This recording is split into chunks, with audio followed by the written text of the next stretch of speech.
Oh, okay. Hello and welcome to Hello Governor the podcast. As always, I am Abdullah, and my guest today is Caitlyn Burl Bairstow. Is that how you pronounce your last name? Bairstow? Yes, Bairstow. Okay, good. I got it Yes, it right. is Bairstow. I know it's a funny one. A lot of people aren't quite sure. Because because with names, I'm terrible when it comes to names. I'm like, okay, how is this pronounced? Like it's written a certain way. Is it like is it like set is it pronounced the way it's spelt, or is it like one of those things where it's like it's spelt a certain way but Right? like it's a different pronunciation, and it's like ah that confuses me. That's like my one Achilles heel, where Well, it's and like it's yeah, it sounds like bear, but isn't written like bear. It's like be air. So a lot of people look at like the Bair and they're like, "Oh, what is that?" it's like okay. Like but I gotta ask, like, was there ever a point where your name got misspelt in the credits? Oh my gosh, there was. That's true. There is. There has been moments of that. Actually, twice, two instances I remember. I remember when they announced the cast of World Trigger. This is years ago, my goodness. When the first season came out and they announced the English cast, and they had forgotten. I think it was that they had forgotten the I, so it was just Barstow. And then again years later, what was it on? It might have been on Lego Friends. Something. A cartoon thing I was in came out, and my name had been spelt wrong in the credits.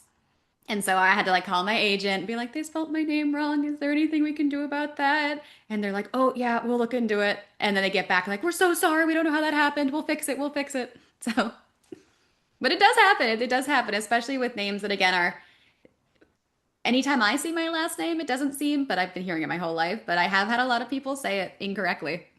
Yeah, because I was worried. I'm like, am I gonna mispronounce it? Because I'm terrible when it comes to last names. I'm like, I don't know how to say that. Like, yeah, I need someone to say their last name before I say it, because I'm like, look, I'm gonna butcher it. Just so you I know. should have sent you like a pre thing. It's like, here's my name phonetically, just in case. I know I've done like award giving away at like award shows before for our union and stuff like that.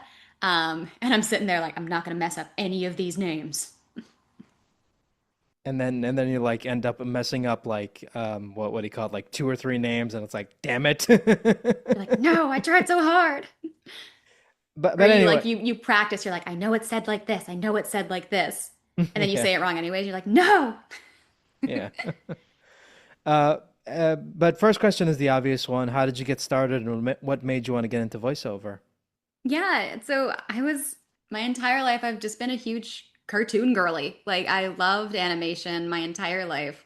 It just meant so much to me. Like I grew up in a house with like three sisters, but like we played video games together. We I watched so much cartoon. I was like peak in that era for like the Saturday morning cartoon era with like One Saturday Morning and Fox Kids and all that stuff. So I just grew up in an excellent time of the cartoons for the children, right?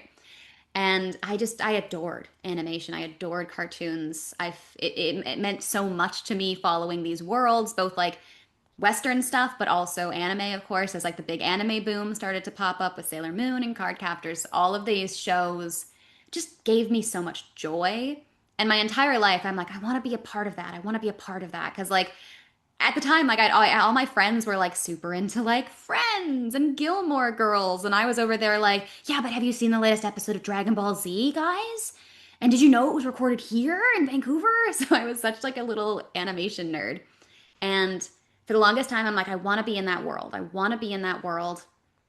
And for a long time, I'm like, oh, I'll be like an animator. And I'm dreadful at like physical art, like traditional like drawing and sculpting, any kind of like physical art that involves your like using your hands. I'm just dreadful at.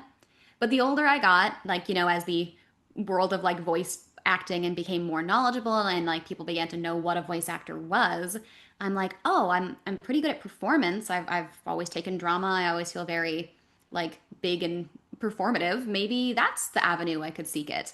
And when I kind of got to my graduating high school years, I'm like, why not try? I'm young. I might as well try. And as far as I know, Vancouver, where I live in Canada, is a big city for animation voiceover. They used to do so much anime dubbing here, and they to this day do a lot of cartoons and video games. I'm like, why not? I'm in a city that has it. Just give it a shot. And I just had no idea what to do. Like, how do you enter any acting field outside of like maybe going and getting an acting degree? But I was really tentative because I'm like, if I get an acting degree and I'm like a dreadful actor, then I kind of have nothing to fall back on. And I'm very much like a gotta have backups kind of person. So I actually ended up going to broadcasting school for radio and kind of found my way working at a sound studio in town. And then from there, I met a lot of great people. I networked with other actors and agents and kind of like learned what was expected of an actor. And I like built myself demos and found myself an agent and just kind of went from there. And I started getting cartoon auditions and things like that. And it just kind of where it started. And what do you love and hate about what you do? Oh, I love so much about this job. I don't know. I don't think there's anything I hate. There's definitely like obviously there's things about it that are not as fun, but I love this world. And the thing I love the most, besides just the joy of getting to be in the type of stuff that when I was a little girl playing games and watching shows, like getting to be in those now for other kids who get to grow up and watch that and to see myself in projects that I'm like, I would have loved this when I was a little girl. And that it fills me with so much joy. And on top of that, the community means a lot to me. The industry here and the people I get to work with, the actors, the engineers, the voice directors, the production people, the animation people. Vancouver is just an unbelievable hotbed for talented people, and the community here around acting and voice acting is so wonderful and kind. And I've made so many good friends. So many of my lifelong friends have been made doing this job. It's also how I met my partner doing this job. And so the people of this industry, I think, is the like I came to be a part of the stories I watched growing up, and I think I stay for the amazing people I get to work with every day. And I'm like, I just, again, I don't think I hate anything, but the downside of performance as a career is that it's, very unstable. You don't have a lot of control. All you can kind of do is keep training, keep getting better, keep going out and auditioning your best and doing your best work. And the stuff that's meant for you comes to you. But again, it's an unstable kind of world. And I know it can be very frustrating for some people to kind of be in a world where you don't have a lot of control over your career. You're kind of just doing your auditions and hoping and stuff works out. But I love it though. It's a you kind of have to love this job to stay in it because it can be a very hurtful job at sometimes when you like try really hard and you don't book anything, it can hurt a lot. And so you really need to love the process to kind of be in this world because you kind of have to stick it out. You really do. No, I totally agree with you because I've said this before many times whenever I interview someone from the Vancouver area. I'm like, I really love, I have such an affinity for that period in animation and that crew and that whole crew and just like what those Mm. guys did during like the 90s and 2000s, that was just like unprecedented, like like and every time like they announce a project that's like a full on Vancouver cast, I'm like I want to check it out because it's like I just have such a huge affinity for that for that talent pool, and I'm just like I want to see more. I just want to see more shows done in Vancouver because I think the talent pool is just phenomenal, and I think a lot of people sleep on you guys, and I just Oh, that makes me absolutely. sad. I grew up watching these people work. This is the stuff I watched when I was a little girl. And so getting to work with them now is such a wonderful experience. And they're so good at this. Like, I'm in awe of the people I get to work with. They're so talented. They're so skilled. I truly think that some of the best people who do this work are here in Vancouver. They're just unbelievably talented. And I'm in awe every time I get to work with them. And what was the best and worst piece of advice you've ever been given as an actor? Ooh. That's a good question. You get a lot of advice throughout your career. I definitely would say, I don't know who told me this, but there's a sentiment that you need to treat this career like a marathon. It is a marathon. It's not a sprint. It can be slow. It can take a long time. You can have amazing parts of it and then the next year it's super slow and you're not booking as much, and so it is a marathon. You really need to stick it out.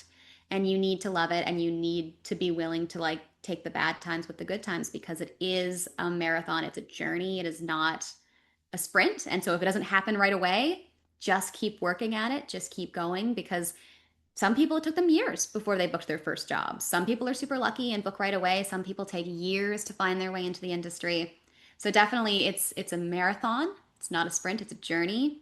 And to never stop training. Never stop going to classes, never stop being coached, never stop learning and trying to get better because even when you're at a point where you're auditioning a bunch and you're booking and you're working professionally, it's easy to get stagnant and to let yourself rest on your laurels. So never be afraid to keep training, to keep seeking out places to train, to try to better yourself and make your skill better because there's always room to learn more and to get better at stuff. I used to just be like, oh, I'm really bad at like, I really don't, my British accent's really bad. I don't like it. I'm not good at it. I've never been good at it. But if you just work and work and work and work and work, you get to a point where actually it's pretty good and I've booked off it now. And so that's something I had to keep working towards. And I'm trying to think of bad advice. I wonder because like the good stuff really sticks with you, right? Because it keeps you going. So I'm trying to think of what's bad advice I received.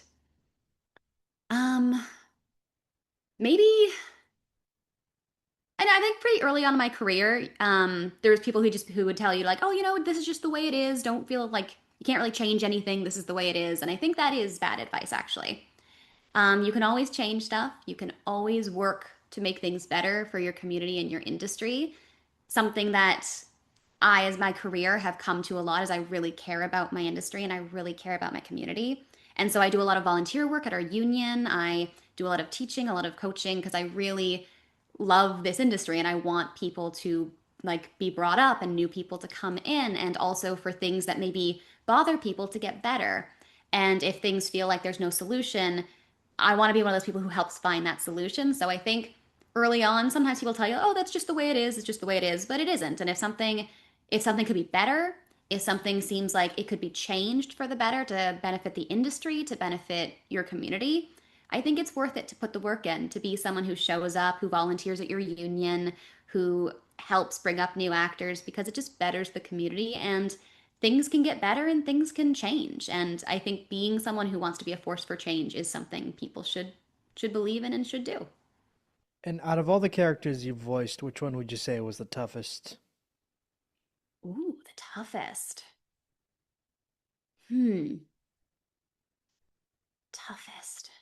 I definitely So I got the chance to be anything to do with accent work. I get really self-conscious about because accent work is like this is a country's dialect. This is a people's dialect and like you really want to do it justice. So I put a lot of pressure on myself anytime I get brought in to do a job that involves an accent. And recently, I think in the last 2 years, I got to do a British character for a movie, the Sylvanian Families movie. And that same year, I also did an Irish character for a really awesome animated series called Monster Love and Maniacs. It's a European show, and I believe it's all coming out on YouTube now. So for a while it was just in Europe, but now it's actually in if you live in the West, you can start to watch it on YouTube. It's an amazing show, and I just do like a guest character who's a little Irish banshee. And I definitely put a lot of pressure on myself because I really wanted the accents to turn out good. I was doing an Irish accent, I was doing a British accent for the other movie. And so I really, really put a lot of prep into that just to make sure that I was doing a good job, especially the Monster Love and Maniacs one where the writer of that episode was an Irish woman and I really wanted to impress her. So definitely those, like, they weren't hard in the way that they were grueling, but I put a lot of work in and I did a lot of prep to make sure I was really prepared to go in and hopefully do these accents justice. Yeah, because when you're doing an accent, you have to be authentic. Otherwise, like people are gonna listen to it and be like, something's Like if a wrong. real Irish person would hear that and be like, "Oh no, that she's doing a terrible job." So like you really want to make sure you're going in and doing a good job and being authentic and meeting the accent where it actually is. So I did a lot of prep for that and I really worked hard. And do you watch or play any of the games and shows that you've worked on, or can you not stand listening to yourself? I do. I actually I love consuming the stuff that me and any of my friends are in. It's funny though, because like I really want to support everything I'm in, especially video games. I love playing video games, and so if I'm ever lucky enough to be in a video game, I always try to buy it and play it. I do a bit of streaming, so I like to try to stream it as well, just to kind of get more eyeballs on it if I can. But I do enjoy watching because I really want to see how it turns out. Like I know some people are like, "Oh, I can't even at all." But I love to see how it turns out. I love to see how it fits in the world, how the voice sounds with everybody. The funny thing is that I find when I'm watching my own stuff, the stuff I'm in, like I'll be like, yeah, this is going great. And then as soon as like my character shows up, just because I think everyone's so hypercritical of themselves, I'm always like, oh, and then there's me. Just there. And so that's the thing is it's funny because you're watching through and you can't really suspend your disbelief the way you can with other cartoons or other games when it's something you're in. Because as soon as you get to your stuff, you're like, oh yeah, I'm in this. Look at that. I remember when we recorded that. So it's funny because I love to consume the stuff and watch the stuff I'm in to see how they turn out, but anytime you actually get to your character, it suddenly stops feeling like you're watching a cartoon because it's too close to you. You're like, that's just me. So it's funny. It kind of takes you out of it a little bit. You're just watching an episode and then your character speaks and then you're like, "Shut up, me." Oh me, look at you. You're trying so hard. It's funny. You hear yourself and you're like, oh. I mean, trust me, as speaking as someone who has to edit a lot of podcast audio, it took me a while to get used to listening to myself during editing because it's like, oh Mhm. man, is that what I sound like? Oh no. And it's funny because how we hear ourselves is different from how other people will hear us or how a microphone hears us. It's all like about resonators. Because when we hear our own voice, we're hearing like the vibrations within our own skull, right? And so it's going to sound different from people who are hearing it as the vibrations leave you and move through air to them. Like the science of sound is actually so fascinating. But it's so funny because you hear yourself a certain way, and then when you actually hear how you sound as recorded or through someone else's ears, you're like, really?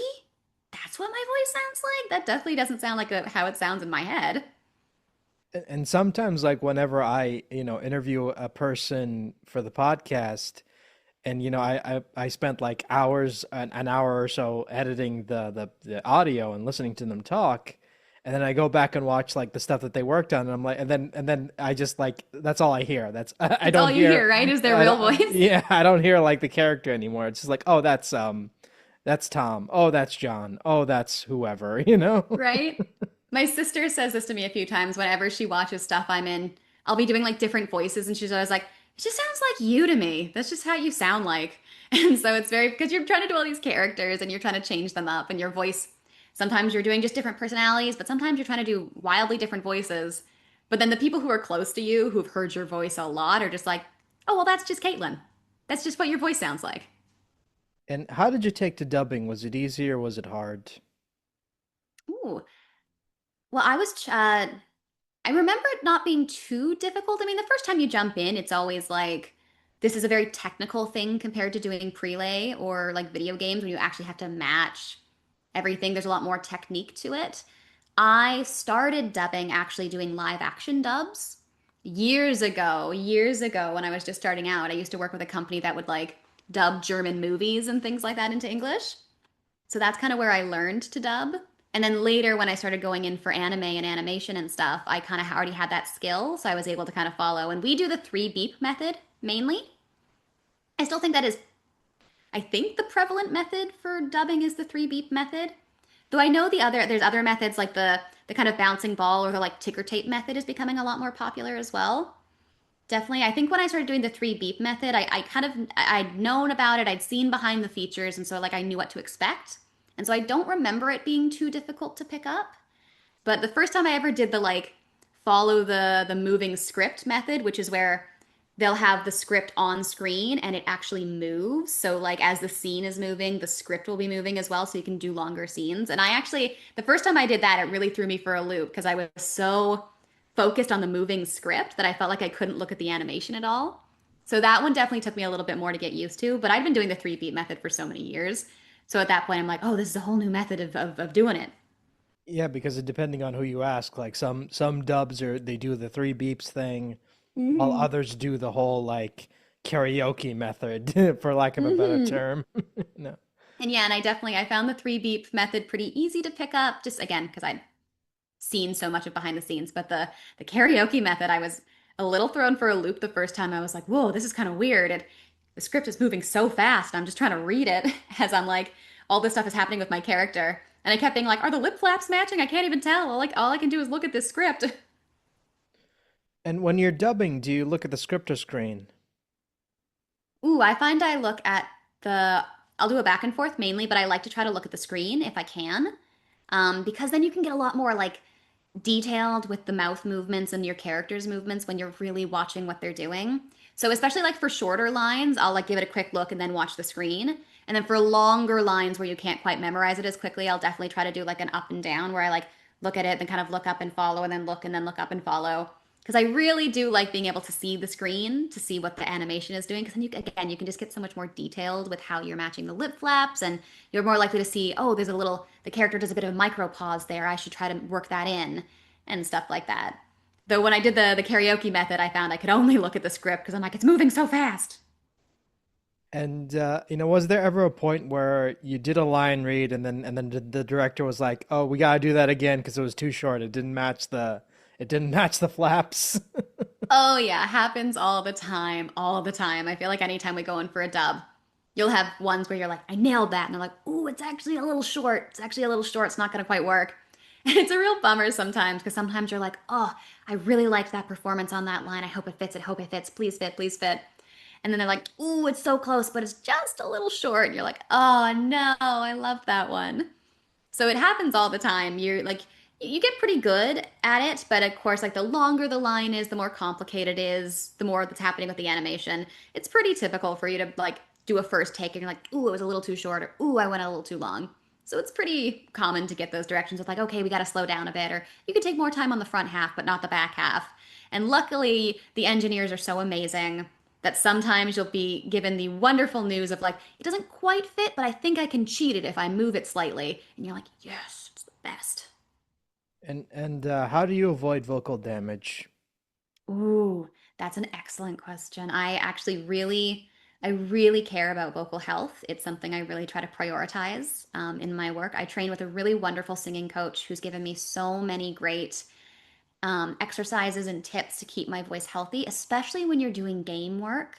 Game work can be so harsh on your vocal folds. It's like so much screaming, it's so physical.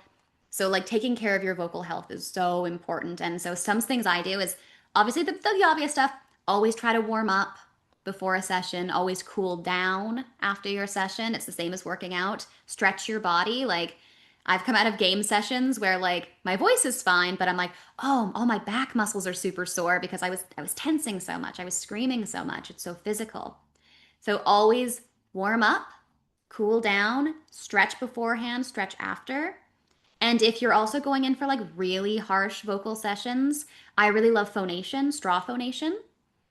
It's this wonderful thing that my amazing singing coach turned me on to where you take a straw and you basically kind of like you hum into the straw, and it's really good for your larynx and your vocal folds. It resets them, it helps them heal.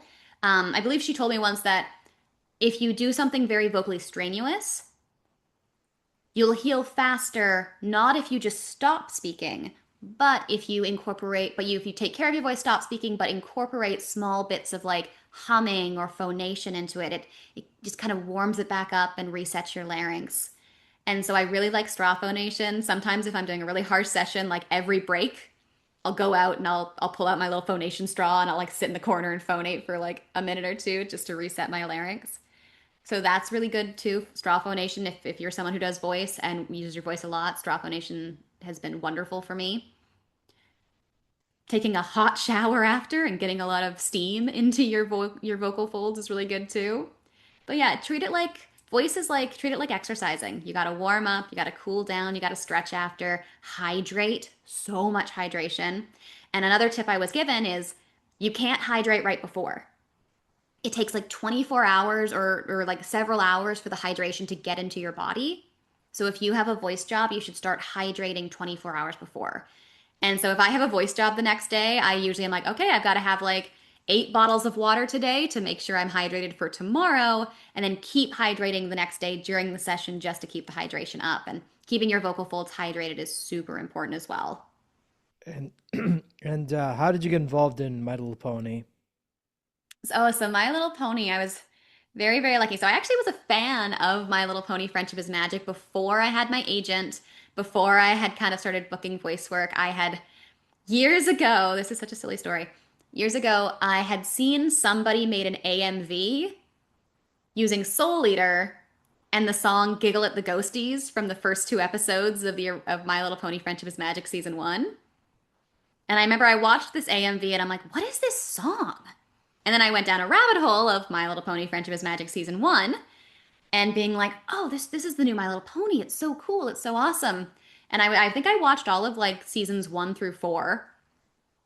And then when I signed with an agent and I started getting voice auditions for stuff in town, I suddenly started getting pony auditions because it was still running. And every couple of weeks, they were recording a new episode and they had new side characters. So I started auditioning for Pony. And I did several MP3 auditions for the series before I went on to book Blue Bobbin. And I think I done a bunch of MP3s, and I think I'd done a callback or two and just hadn't booked anything. And then I went in and I read for that specific episode, Blue Bobbin and Plaid Stripes. I went and I auditioned for, and I got a callback for both of them, and then I ended up booking Blue Bobbin. But yeah, it was just I was a fan beforehand, and as I started auditioning through my agent, pony auditions were just pretty frequent because they were 6 seasons in. They needed new characters. Like there were so many new characters and new actors being needed, and I just kind of kept auditioning and kept watching the show and got lucky and went in for Blue Bobbin. I say this to every Vancouver actor that I interview that was on My Little Pony. I say, you know, you guys must be so thankful for that show because it kept every actor in Vancouver employed for 9 years. It was the heydays of Pony was amazing.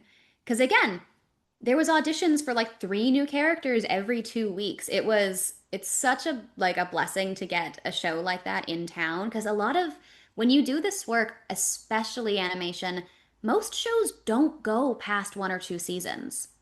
Like it really is not that common for stuff to go 3, 4, 6, 8, 10 seasons. That's really, really rare. And so to have a show like that come to town that just inspired such a fan base and was so popular and kept going is really, really wonderful. And we've been very lucky in Vancouver. We had a few shows like that. Ninjago has also been another one that's been this amazing one that just keeps coming back and has such a fan base that cares so much about it. But yeah, it's really most shows don't go past 2 seasons. So anything that goes as long as like Pony or Ninjago or like Polly Pocket, that's another one we do here, is just such a gift because it does keep everybody working, and then every couple of weeks there's another Polly audition, there's another Ninjago audition, and it really is just they feed the whole city, which is so great. And I was really upset when they did the follow-up series and they took it to Toronto, and I'm like, oh man. You know, it's a bummer when stuff moves around, but again, it's the thing about animation is there's stuff happening in every hub, every which way, and stuff moves around a lot. As much as I would have loved to have Pony have stayed here and to have keep going out for it, I think at that point they had worked with so much of the Vancouver like actor market that they were like, well, let's look in other places. And stuff does move around so much. It's one of the wonderful but also kind of heartbreaking things about performance is that stuff moves and they don't always care about maintaining actors and things like that. And so you never truly can feel true ownership over your own characters because we as actors, we don't own them. We help create the performance, but we don't own any of them. And you could be this character one time, but then 4 years later, when they want to do a new series, they might go to a different animation studio, into a different hub. They might cast in Toronto, in LA, in New York, and stuff moves around a lot. They might use British actors for this one. So you never can be truly, truly take ownership of your characters because we don't own them and they move around a lot. Production changes hands all the time. And and what aspects of Blue Bobbin's character do you personally relate to? Mm. She's definitely organized, which is definitely something I am very organized. I am very much like, I need stuff to be the way I like it, and it needs to be this way. So that was something that we shared. I also like that she was kind of sassy. She's a bit sarcastic, and I think her very first line that she ever says is her kind of like dunking on Rainbow Dash a little bit. And I found that, I don't know, I feel like in life I have a bit of a dry humor. Can be pretty wry sometimes. And so I found that she was kind of sassy and a little sarcastic was very easy for me to kind of fold into because I'm like, yeah, that's kind of what my humor is as well. A bit sarcastic, a bit wry. And what are some of your favorite Blue Bobbin lines? Definitely, I think that's the first line she ever says when she kind of dunks on Rainbow Dash a little bit. Because in the episode, it's set in Manhattan in Rarity's boutique, Rarity for You, that she's opening, and she needs help with the store. And she delegates to people. Rainbow Dash is trying to find her some employees to help with the store. And there's three people that she's interviewing, and My Pony is one of them, Blue Bobbin. And the first thing she says is, can somebody name what this fabric is? And Blue Bobbin's like, that's organza. And she's like, are you sure? And then she gets to be really sassy and she like goes off this big list about, like, I think she says it's a thin, plain weave sheer fabric traditionally made from silk. So yeah. So she's just really kind of like snooty about it. And what was it like recording that episode ensemble? Really, really fun. Again, this was really early for me in my career. Like Pony was one of the first things I booked. I think I had booked like one or two things. Oh, sorry, my dog just got back from his walk, so you might hear him walking around the background with his little claws on the hardwood. Um, Pony was one of the first things I ever went in for. I had only booked maybe one or two things before that, and so I was really nervous. I was very intimidated walking into that room, but I didn't need to be because it was such a kind room. Like I was in there with like Ashley and Andrea, and it was just such a warm room and they were so kind and so like they I feel like they knew I was new, and so they were very kind. They really included me, and to get to work off the energy of everybody else felt so fun. It was my first ensemble and it felt so good to be in that room and to work with everybody. And I think at the time I don't think Tara was recording with everybody. She would, because she didn't live in Vancouver. It chose I think she would be recorded separate. And so every episode they'd need somebody to kind of like fill in the Tara lines as we were running ensemble. And so when I was in, they were very kind. They're like, Caitlin, do you want to read the Twilight Sparkle lines just so we have a placeholder there? And I was like, oh my gosh, okay, that's so cool. I'll do my best. So it was a very, very warm room, and I learned a lot being there, getting to watch other actors work. Actors who've been doing this for a long time is such a great way to learn yourself.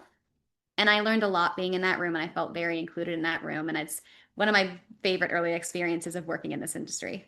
And was that show the only one you recorded ensemble, or was there were there other shows that you recorded ensemble for?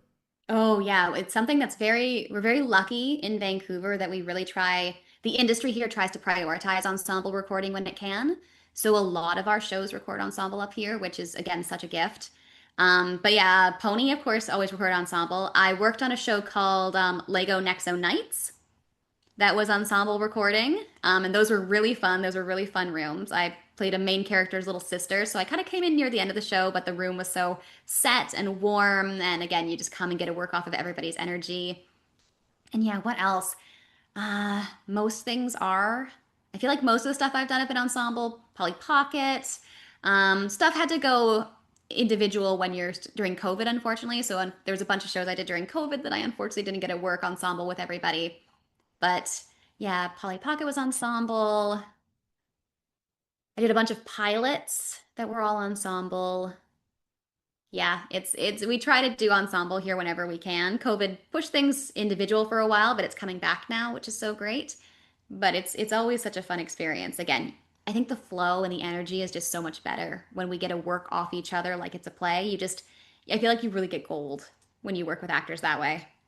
That's another thing I love about the Vancouver scene is that, you guys, like you said, try to record ensemble whenever you can, because whenever I Mhm. talk to someone from the US, they're like, we don't, COVID changed everything. Now everything's like recorded like separately, and I'm just like, ah, I hate that. I really do. Because You just get better stuff, I think, when the actors are all together and you get to just feed off each other and hear each other, and everybody's energy raises everyone else's energy, and I really think it creates gold when we get all work together. That being said, I've been on shows that had to record individually and they've turned out wonderful, and it just becomes a lot more on the director at that point to really have to manage energy levels and to make sure people feel like they're communicating with each other. We've got a bunch of really great directors up here who are very, very skilled, and so they all turned out good, but just that feeling of being in the room together is just, you can't beat it. It's such a good feeling. and what does it feel like being one of the few English voice actors to voice Link? in a Oh my project? goodness. Like I a dream I still can't believe. That one was so surprising. Yeah, that was such an interesting project. I had no idea what it was for. They brought me in and they're like, I remember they said to me, it's like, it's kind of like the character's really similar to Link. So kind of go for something like that. I'm like, okay. And we went in and we just recorded. And then I actually found out years, it felt like years later, because I think they brought me in super early. And it felt like years later that I found out what it was and that it actually was Link. And it was just such a dream. I remember, I think I called the production. I'm like, are you serious? Are you serious right now? Because that's like, could there be a bigger dream than to get to be a part of such an unbelievable franchise as The Legend of Zelda? And again, it's this really interesting offshoot kind of like collab indie game from those awesome creators. That team is Brace Yourself Games. They're an amazing game company here in Vancouver. They did Crypt of the Necrodancer, and another game I recently worked for them on was Rift of the Necrodancer. And they were the ones who Crypt of the Necrodancer was so popular that I believe it led them to like forming a relationship and Cadence of Hyrule coming into existence. But they're an amazing team. And they also work with another team called Power Up Audio, who is another, they do audio for video games. They're an amazing team. And it was just, you wake up and you get told something, you're like, that can't be real. There's no way that's true. There's no way that's a real thing. And to this day, I'm still baffled that I was lucky enough to get the opportunity and that it's there and it's real. And I'm just so grateful to have been brought in and that the people on the team believed I could do it. So just again, just no words. So, so exciting. So wonderful. When you booked Link in that crossover game, were you like, okay, do I get to say the line? Do I get to say, well, excuse me, princess, please tell me I get to say that? Well, again, I didn't even know that it was. So when I was doing it, it was just like, it's kind of Link-like. And we're like, we're gonna do a lot of similar stuff, but we're just going for that flavor. So I didn't even really know it was until like after the fact they told me. Um, so I don't, there's no spoken lines. It's all just kind of silent emote protagonist stuff. Those games are really interesting that because they're rhythm-based games, you actually have to do a lot of stuff on the beat. So it was really an interesting actual challenge to do those games because you have to do like the noises, they're like, yeah, ha, but you have to do it on the beat as well. So there's like a click track going in your ear as you're like, okay, I got to do it at this beat. And now we got to speed up and do it at this beat. So those were actually a really interesting challenge, but I didn't even really know. And when I found out, it just felt like a dream. And I know like some Zelda purists are going to be like, well, it's a crossover game, it doesn't count. But I'm like, nope, it counts. I don't care. Counts in my heart. It counts in my heart. And outside of voice acting, do you have any personal hobbies? Oh yeah, again, huge animation and video game person. We play a lot of games in my house, a lot of video games in this house. I do a bit of Twitch streaming. It's something I picked up actually during COVID, so I wouldn't go crazy. I needed a hobby during COVID to make myself feel like I was doing something, and so I actually started Twitch streaming. And that's been really, really fun and really rewarding. I've experienced a lot of new games because of it, and I've met a lot of wonderful people through Twitch streaming. And I'm still Twitch streaming now. It's something I try to do. I try to do one Twitch stream a week if I can, me and my partner. Um, so Twitch streaming's be fun. I love to dance. For a while, me and my sister and our friend were doing like K-pop dance together. So we'd all get together once a week and we'd learn a dance from like a K-pop group like BTS or Stray Kids. And then we'd work on it and work on it and work on it and then go and film ourselves doing it. That was really, really fun. We've had to take a break now just because we were both, all three of us are super busy, but I love dance. I love dancing. I love singing. I work with a singing coach. I do that a lot. And I'm a big croissant and tea lady. So I love food, and I'm very lucky. Vancouver's a very foodie town. There's so many good restaurants here, so much good food here. So walking our dog to a cafe to get like a croissant and a nice cup of tea is also one of my favorite things, and we do it a lot. And how do you balance your work and personal life? Ooh, that is the question. How do you? It takes a lot of work. It really does. And I'm someone who, on top of acting, I also work at a studio. I also do like casting and directing out of a studio. And so I have even a bit more stability in my schedule and routine than most actors do because I have a bit of a like an extra job that I go to do casting and directing and studio management. But it's really hard, especially because with a career like acting, it's so hard to build a routine because work is random and it comes at you fast sometimes. You'll be like, okay, my day tomorrow was planned. I'm going to the gym and then the movies and oh, I just got an email that I have an audition and then I book something. Have to totally throw away that day plan. So it can be quite hard to balance actually. And it's just about making sure you find time to rest, making sure you make time to see the people you care about and to take time off. I very much try to not look at my emails past a certain time. I think I hit 6:30 and I'm like, okay, no, it's the evening. No work anymore.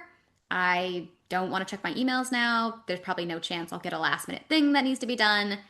So, you just need to find places to remove yourself and to remind yourself to take your time, to see your friends. It's okay to relax. You don't have to work every second of every day because, especially in performance, the routine, there's no routine.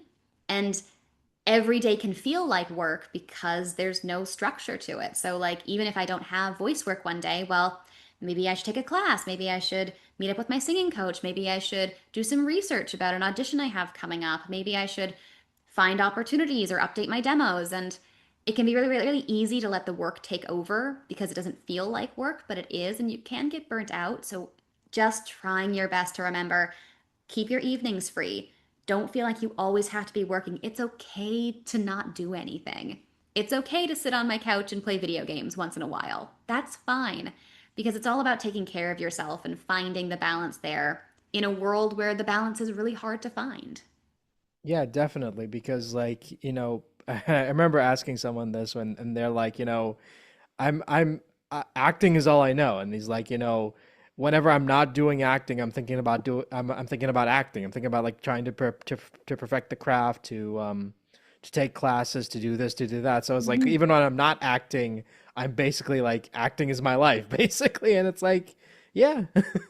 And it can permeate every aspect of your being because there's so little structure to it. And so you're like, well, how else do I keep doing well in my career by shoving every aspect of my day with things related to my career. So you really can get into pockets where you're like, all I feel like I'm doing is working.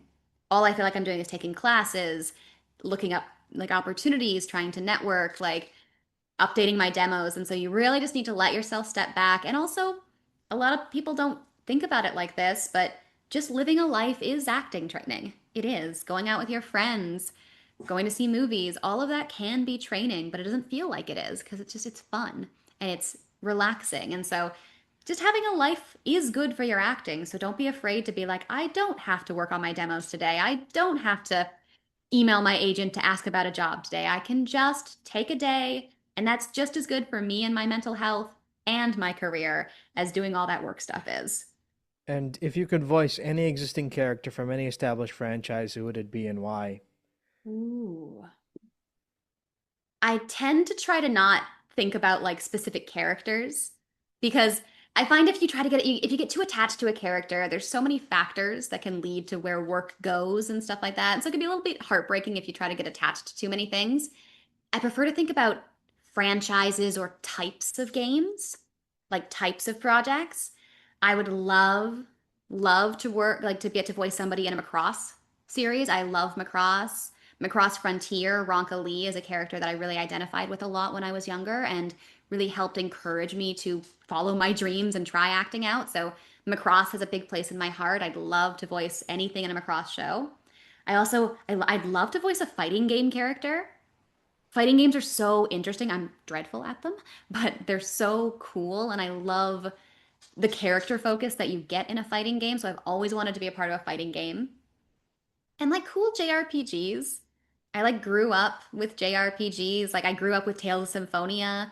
It was one of the games like I have a lot of things that really encouraged me to go to voice. Tales of Symphonia is one of them. My sister and I sunk hours into that game when I was a kid. So something in the Tales franchise would be amazing. Just a dream come true. All these franchises and projects that I really identified with a lot as a kid. But yeah, I tend to think more in what types of projects do I want to work in? And fighting games, JRPGs, that stuff really excites me. So I'd love to try to work more in that area. I mean that's an interesting answer because like usually whenever I ask people that they're like, I mean, I would love to be this character or that character, but I think you're the first person I've asked that question where you're like, I just want to be like any franchise I loved growing up as a kid. That's what I want to be a part of. Right? I've always just thought if you try to if you hone too much in on a specific character, I think you just put too much pressure on yourself. You attach yourself too much to it. Um, and we have no control. You can work with a project, like you can be like, one day I want to be blank character so bad. One day, one day, one day. But if that work never comes to Vancouver or Canada, I might never even have a chance to even audition for that character. And so I think getting too attached to specific characters can just be, can put too much pressure on yourself for something you have no control over. But franchises or like types of projects, I think that's when you can get really excited about stuff because then there's so much more opportunity. And I would rather chase an interesting project than the potential of like a singular character that I might never even get the chance to be in the same room with, you know? You mentioned that you also do Twitch streaming. What type of stuff do you usually stream? Oh yeah, I a lot of I've been really trying to focus in actually on Canadian indie games. Again, I love my industry, I love my community, and so uplifting kind of Canadian stuff, especially stuff from British Columbia and Vancouver, means a lot to me. I love the gaming community that's being built in Vancouver.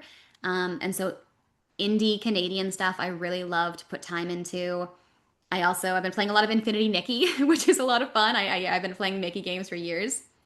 I love fighting games and kind of co-op beat 'em up games. Those are really fun to play. One of my favorite games is Dragon's Crown.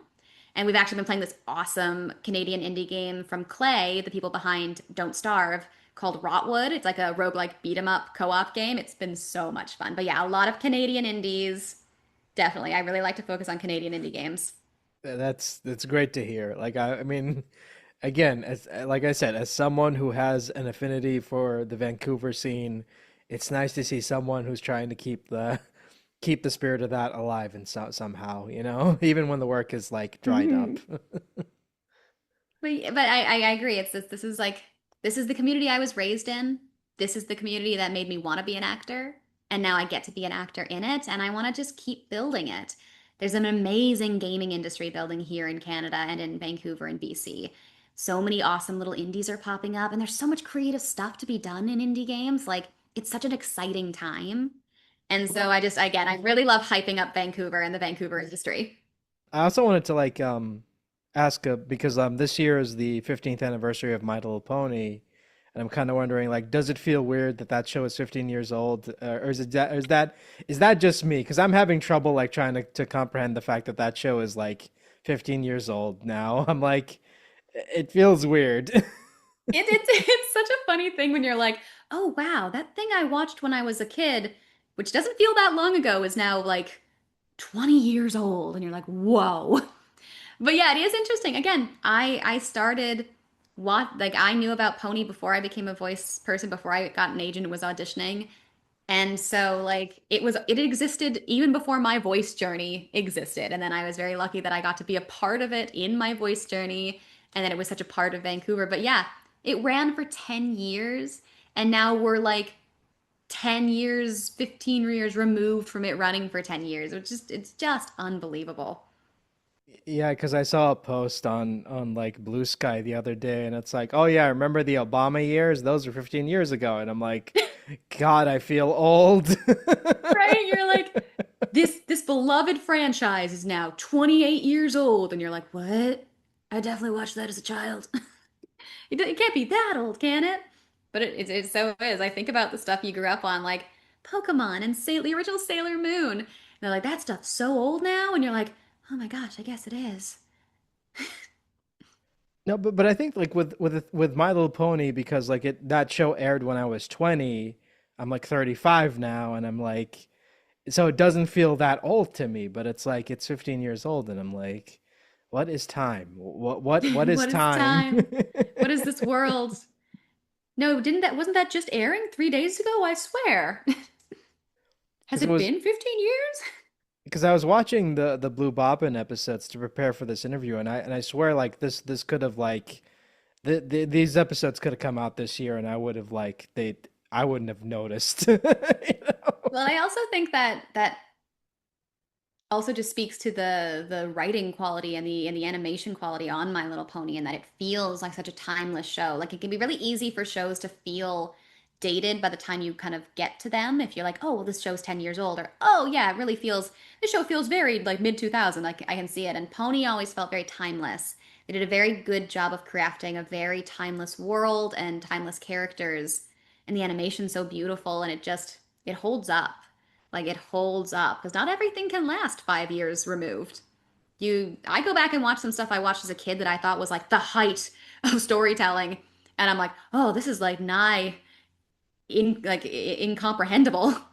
Like I think I went back and I rewatched a bunch of Sonic Underground, which was a show I thought was like the coolest thing when I was a little girl, and I'm like, oh, these stories are kind of like a little nonsensical sometimes. I don't remember it being this kind of wacky. I felt so much more focused when I was a kid.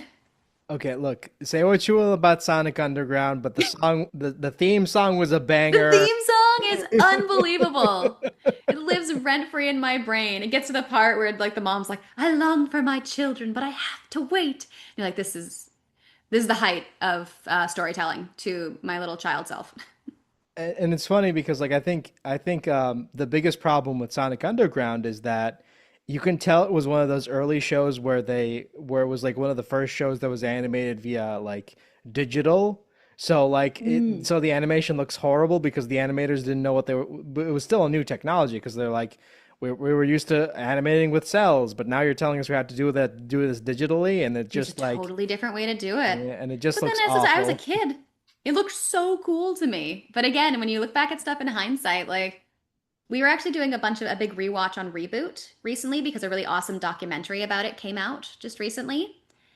And we rewatched a bunch of episodes thinking I'm like, oh, this is like so early computer animation. It's probably gonna look pretty bad by these days standards. And we watched through it and I was like, you know what? This looks pretty good actually. Like if you consider the time that this came out in, this actually looks really good still. Especially specifically face stuff. Like when you work in this industry, you start to really know how the sausage is made and you get really focused on little things that probably no one else notices. But rewatching Reboot, I'm like, the mouth and like eyebrow movements are really good. Like, wow, that's really impressive for when this came out.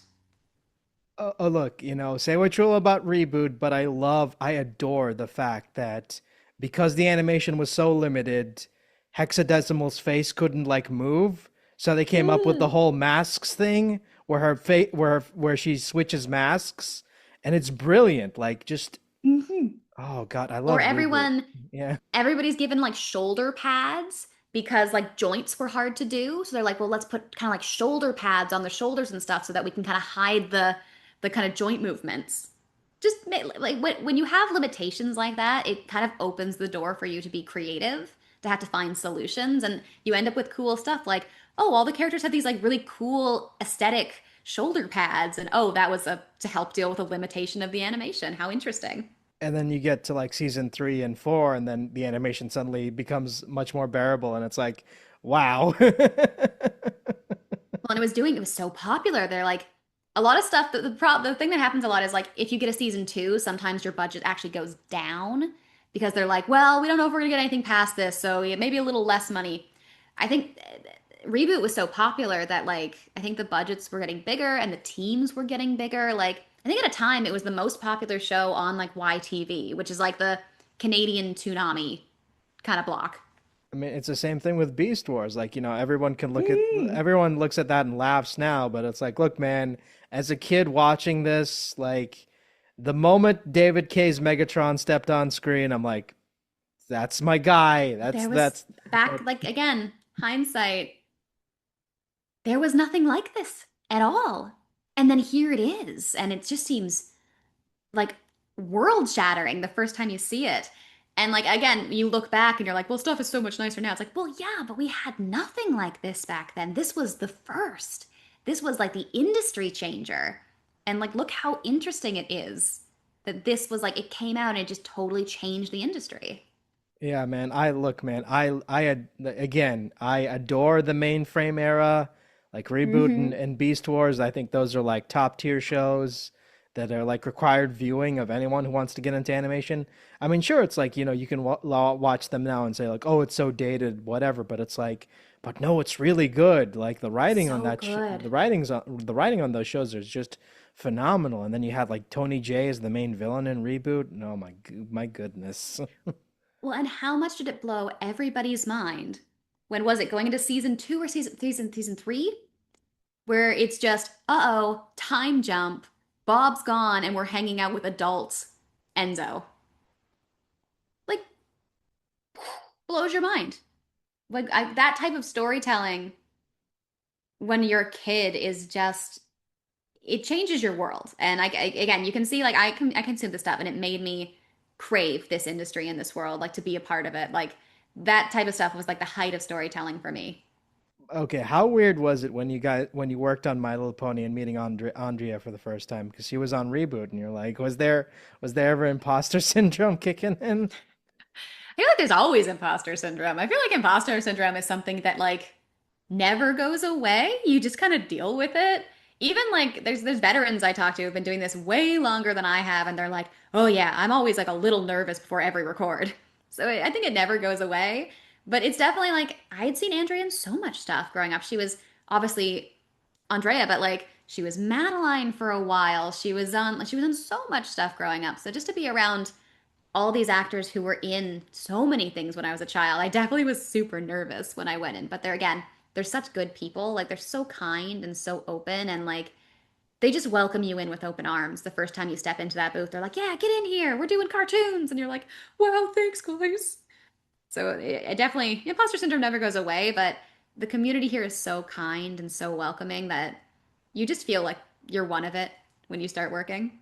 And do you ever get a chance to hang out with your co-stars or do you just not have the time? Well, you definitely you make friends with people. Like there's a bunch of people I work with who I'm very good friends with, and we see each other quite a bit. I live near a bunch of people who have been my co-stars. There's a bunch of people who live in our neighborhood. We walk our dogs together. So yeah, you definitely hang out with people because you become friends with them when you get to be on a show with someone where you see them once a week for like 7 months. You form relationships, and of course, back in the day, you used to see each other a lot more than you do now. Again, COVID kind of moved things around, and we're still shifting back towards the kind of way we used to do it. But as ensemble records come back, you see people and you hang out and you make time for each other. And sometimes you live in the same neighborhood and you walk your dogs together. Do you have any funny booth stories? Hmm. I once was doing a pilot. I can't say what it's for, unfortunately, but I once was doing a pilot where I booked like the lead girl on it. And I was really excited to go in for it. And this is years ago, I was so sick. I was disgusting sick. Like my nose was so stuffed. And I'm like, but it was like a pilot. So it's like, well, I can't let them know because then I might just get recast. This isn't like a show where it's like, okay, well, we'll just get her next week. I was so gross sick. But I was like able to make I could sound like I didn't sound like I was sick. I was, but I didn't sound it. So I remember I went in for this session and I was like stocked with like hot tea and lozenges and nim jam. And I'm like, I'm gonna be okay. It's just a pilot. It's just like an under 10 minute. And like, again, I was very lucky that I didn't sound sick, but between every take, my nose was just running. I was doing so much to keep myself sounding good during the takes that in between takes, I was just like, I'm so sick. And so, like, in between takes, my nose was just running. And I would, like, every time I'd be like, yeah, that take went good. And I'd, like, grab a tissue and, like, discreetly try to, like, blow my nose so no one would hear me. It was really silly. And now you're like, I'm sick, I can't come in. They're like, okay, we'll get you in. But back then, when you're starting out, you're like, oh, I don't want to risk losing this job. So I was like, I was so sick and I was between takes just disgusting. And I was just like secretly blowing my nose anytime people weren't looking at me. I can imagine you like, doing a line and then like just coughing up a lung. Yeah, just like, do your line. That was good? Okay. No, I'm fine. Just a little, just something in my throat. I'm fine. And before I wrap this up, can you give us an update on what you're currently working on and where can people find you online? Yeah, absolutely. I used to be really active on Twitter. I'm not so much anymore. You can find me on Instagram at Katie Bear, CAITYBAIR, and also at Katie Bear on Blue Sky. I'm trying to be more active on Blue Sky. And on Twitch, at Katie Bear on Twitch. I try to stream every week when I can. Summer's been really busy, so I've been a little off schedule, but I try to Twitch stream a bunch. It's probably one of the best places to connect with me if you're interested. And then there's a chat, so you can actually chat with me.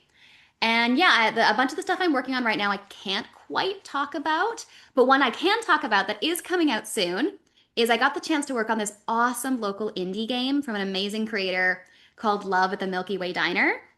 It's so cute. It's a tiny independent creator called Clumsy Cat Studios, and they actually kickstarted this super cute dating sim game. If you like Star Trek Deep Space Nine, it has super Star Trek Deep Space Nine vibes. You're on a spaceship. It's a dating game with some cooking sim elements. It's super cute. The style is so adorable. And the local creatives, I got to work with them and play this super cute character named Vega. And it was a really, really fun experience, really cute game. So if you like kind of cutesy dating sim cozy games, that will actually be out in October. And it was a lot of fun to be a part of. Again, I love those kind of like anime games. I play a lot of Harvest Moon, a lot of Story of Seasons growing up. So any kind of like cutesy romancy sim games, I've got a big love for. And I also saw that you recently did a convention. Are you planning on doing more Oh, cons in the yes. future? Yes, so I was very lucky to attend Annie Revo Vancouver last weekend, and I've also been invited to Annie Revo Toronto. It's their inaugural year in Toronto, and that'll be in November of this year. I think, oh gosh, I have to check. I think it's the last week of November. I have it in my calendar. But yeah, Annie Revo Toronto, I will be at in November. I'm very excited. I haven't been to Toronto since I was a little girl, so I'm excited to return. And it'll be a really good time. I love the Annie Revo team. They're such a great group of people who put on that convention. I've been going to that convention since before I was a voice actor, since I was just a little guest, like attendee myself, cosplaying with my sister. So I'm very excited to be going with them to Toronto for the Toronto event and for their first year ever in Toronto. Awesome. Thank you so much for taking the time off to do this. Thank you so much for having me. This has been a lovely conversation. And if you ever want to come back, you know where to find me. Oh, goodness. Thank you so much. All right, take care. Bye bye. You too. Have a wonderful rest of your day. Evening for you. Get some sleep. Thanks. Bye bye.